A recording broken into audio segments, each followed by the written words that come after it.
Bonjour Sophie Binet. Bonjour. Merci de venir répondre à mes questions ce matin. Vous avez pris la succession de Philippe Martinez. Vous êtes la toute nouvelle secrétaire générale de la CGT. On va revenir évidemment sur les combats que vous souhaitez poursuivre ou mener. Mais vous l'avez sans doute vu, il y a cette grande interview d'Emmanuel Macron au journal Le Parisien, dans lequel il parle de vous d'ailleurs. Il parle du fait que vous lui avez répondu lol. On va y revenir. Une question sur les actions de la CGT pour commencer. La CGT Énergie notamment, qui promet 100 jours de colère, une grévilla comme ils disent. Et il y a eu cette coupure d'électricité la semaine dernière lors d'une visite d'Emmanuel Macron dans l'Hérault. Il y a eu l'établissement qui a été visité par Emmanuel Macron qui a été plongé dans le noir, mais il y a aussi une clinique dans le coin. C'était vous ça? C'était la CGT? Non, la coupure d'électricité de la clinique, c'est pas du tout la CGT. Nous, quand on fait des actions, d'abord, on les organise de façon ciblée. Donc, la clinique n'a rien à voir avec Emmanuel Macron et on coupe jamais l'électricité dans des établissements de santé. Et ensuite, quand on le fait, on les revendique. Et cette action, on ne la revendique pas. Donc, c'est pas du tout lié à la CGT. Pas vrai, vous les revendiquez pas systématiquement. Il y avait eu, souvenez-vous, 3 représentants de la CGT Énergie qui avaient fini par venir distribuer des fleurs aux résidents d'un EHPAD à Saint-Léonard, près de Boulogne-sur-Mer, parce qu'il y avait eu des coupures d'électricité due justement à la colère. Et pendant une semaine, ils avaient dit c'est pas nous. Donc vous allez nous faire le même coup. Ah non, mais là, c'est vraiment...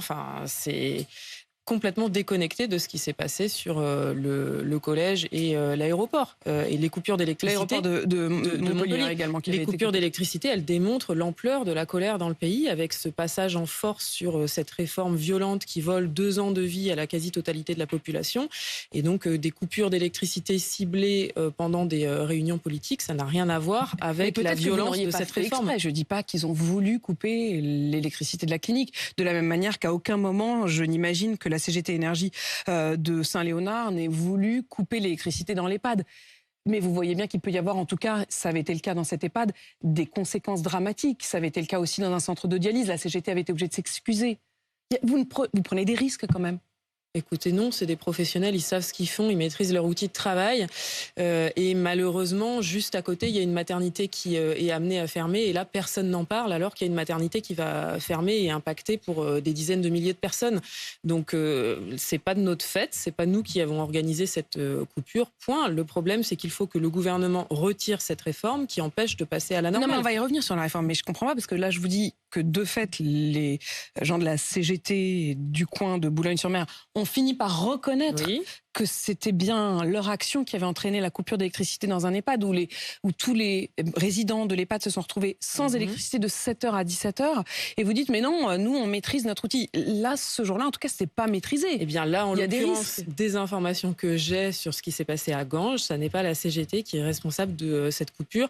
Vous savez qu'il y a des tensions sur l'approvisionnement électrique. Nous l'avons annoncé malheureusement, avec des opérations de délestage ou d'autres difficultés sur le réseau. Donc ça n'est pas de notre fait, point. Et vous continuerez, du coup, à faire ce genre de coupure sauvage?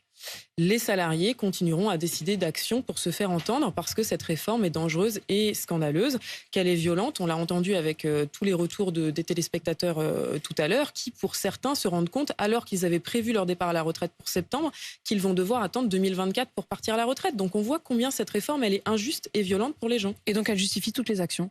Elle ne justifie pas les actions violentes contre les personnes. C'est pour ça que la CGT n'appelle jamais à ce type d'action.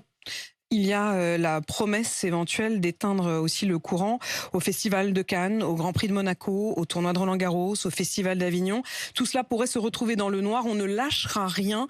Voilà ce qu'a dit aussi la CGT Énergie. Oui, moi je crois que le message est clair, c'est que cette réforme, elle est injustifiée d'un point de vue économique. Nous avons fait des dizaines de propositions alternatives pour financer la réforme des retraites que le gouvernement n'a même pas voulu examiner.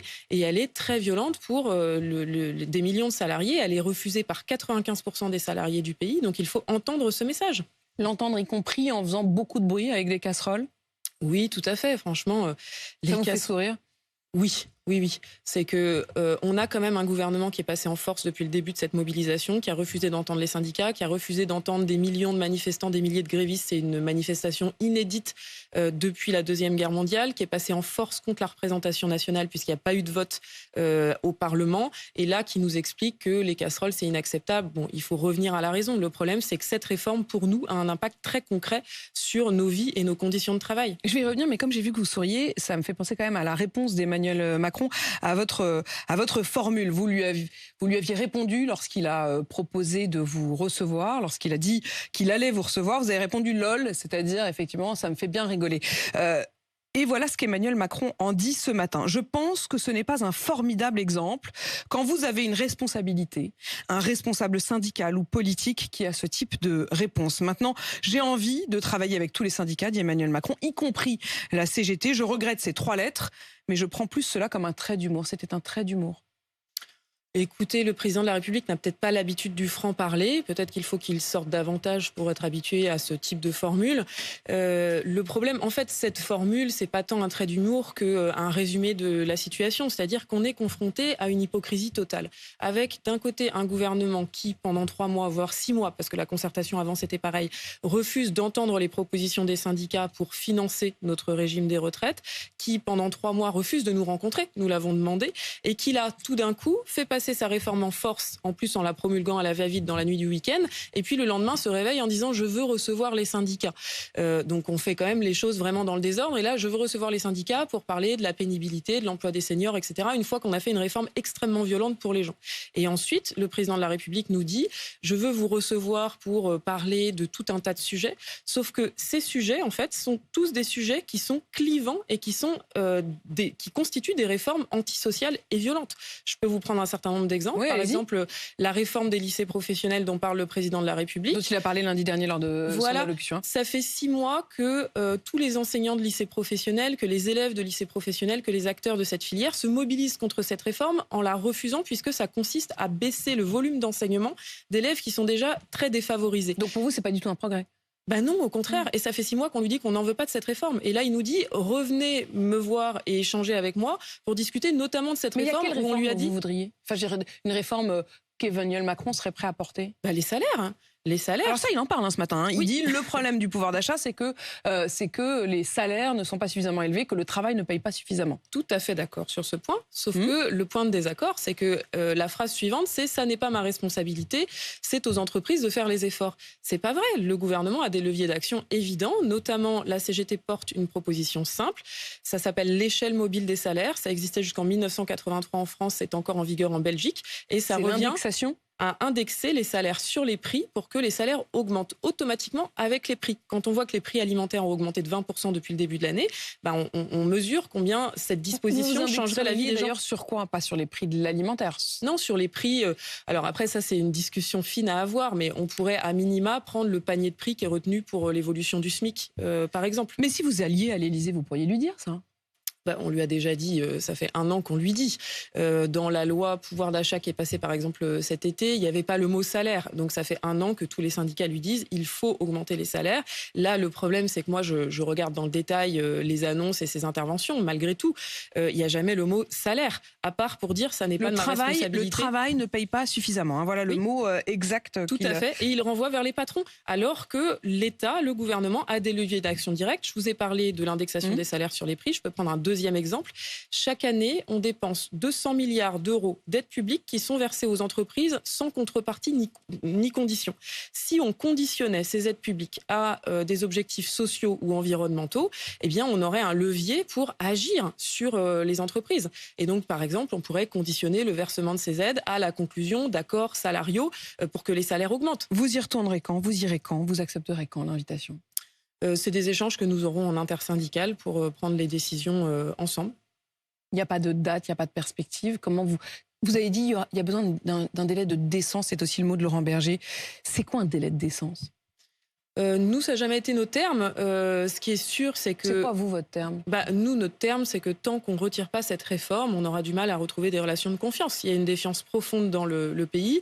Et si c'est venir rencontrer Emmanuel Macron pour échanger sur des sujets clivants comme la stigmatisation des chômeurs et des précaires avec cette réforme du RSA, comme la loi sur l'immigration. Il y revient d'ailleurs sur le RSA. Dans cette interview ce matin, on sent que ça fait vraiment partie des points sur lesquels il veut absolument aller encore plus loin. Oui, ça fait justement partie des points qui nous inquiètent, encore une fois. Il dit aussi, on n'accompagne pas suffisamment ceux qui sont au RSA dans leur recherche d'emploi. Ça, vous êtes plutôt d'accord? Oui, ça, on est d'accord. Sauf que dans le même temps, ils baissent les effectifs de Pôle emploi avec, c'est quand même un comble. Il y a un record de précarité dans les conseillers de Pôle emploi. En fait, celles et ceux qui sont là pour vous accompagner dans la recherche de votre emploi, il y en a beaucoup qui sont précaires et qui sont sous-traités, qui sont même pas dans le service public de l'emploi. Donc, il faut commencer par créer des postes pour accompagner les personnes qui sont privées d'emploi dans leur recherche d'emploi, au lieu de les stigmatiser et de faire comme si ils et elles sont au chômage, c'est parce qu'ils ne veulent pas travailler, ce qui est complètement faux. Sophie Binet, si je comprends bien, tant qu'il n'aura pas retiré cette loi, vous n'irez pas. C'est des réflexions et des discussions qu'on aura ensemble au niveau de l'intersyndicale. Ce qui est sûr, c'est que tant qu'il n'aura pas retiré cette réforme, il y aura une profonde défiance dans le pays et on le voit puisque... Enfin, si ça ne tenait qu'à vous, alors j'ai bien compris que vous décideriez en intersyndicale, mais si ça ne tenait qu'à vous, vous n'iriez plus. Non, je dirais pas ça. Non, c'est encore une fois des discussions que nous aurons pour le coup dans la CGT, si vous me dites pour ce qui me concerne, et que nous avons au jour le jour. Évidemment que la CGT, elle est là pour se battre, pour gagner des droits pour les salariés, et qu'elle va dans tous les endroits où on peut gagner des avancées. S'il y a une chaise vide, les décisions, elles se feront sans vous, quoi. C'est quand même... Oui, c'est sûr. C'est regrettable, j'imagine. Bien sûr, c'est pour ça que la CGT, elle est jamais partisane de la chaise vide. En attendant, la CGT dit que cette réforme, elle est injuste et violente et qu'elle doit être retirée pour qu'on puisse passer à la normale et que nous irons jusqu'au bout pour que cette réforme ne s'applique pas.